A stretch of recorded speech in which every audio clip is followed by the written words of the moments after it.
Shalom sahabat yang terkasih dalam Tuhan, bagaimana kabarnya pada hari ini? Semoga senantiasa diberi kesehatan dari Tuhan.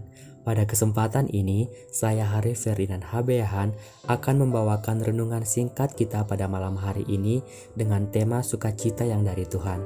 Tapi sebelumnya, ada baiknya kita buka dengan doa.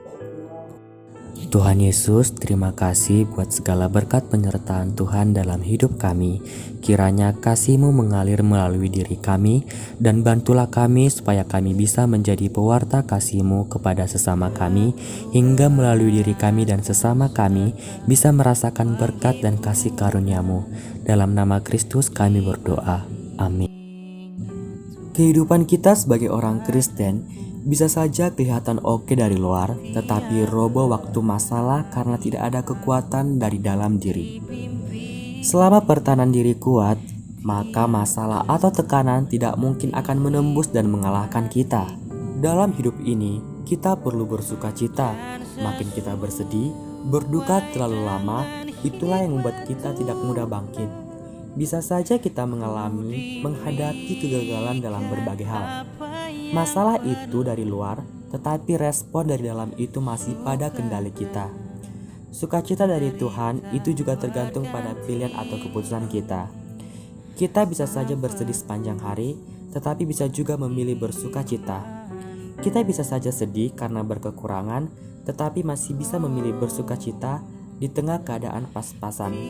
Karena dalam Filipi 4 ayat 4 menyatakan, bersukacitalah senantiasa dalam Tuhan.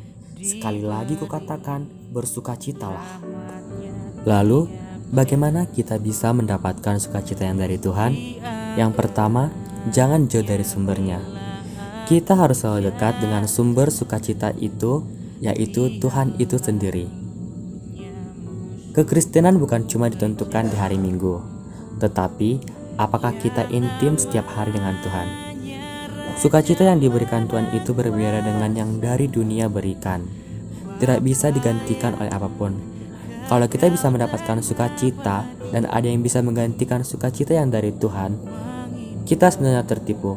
Karena dalam Mazmur 84 ayat 10 mengatakan, tidak pernah ada sukacita sejati yang di luar Tuhan dan di dalam hadirat-Nya. Kemudian yang kedua, jalani hidup yang berdampak. Banyak orang hidup hanya untuk diri sendiri. Jika seperti itu, tidak akan punya sukacita.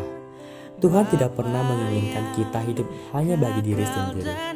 Ketika kita membantu dan berbagi hidup dengan orang lain, apalagi membawa mereka kepada Tuhan, sukacita dalam diri kita tidak akan pernah terbayar oleh uang sebesar apapun, sebab sukacita itu berasal dari Dia.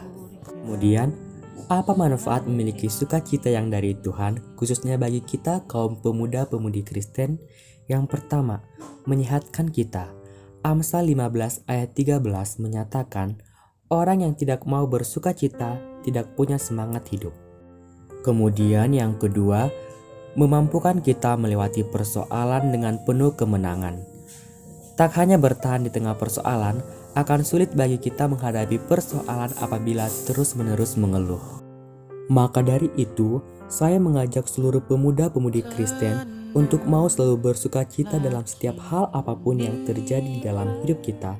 Sebab salah satu yang dapat membuat kita tetap kuat adalah sukacita dari Tuhan, the joy of the world.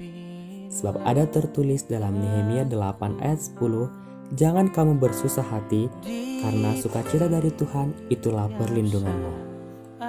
Demikian renungan singkat kita pada malam hari ini. Kita akhiri dengan doa. Terima kasih Tuhan, terima kasih Bapa atas tuntunan dan penyertaan Tuhan sehingga renungan singkat kami pada hari ini dapat berjalan dengan baik.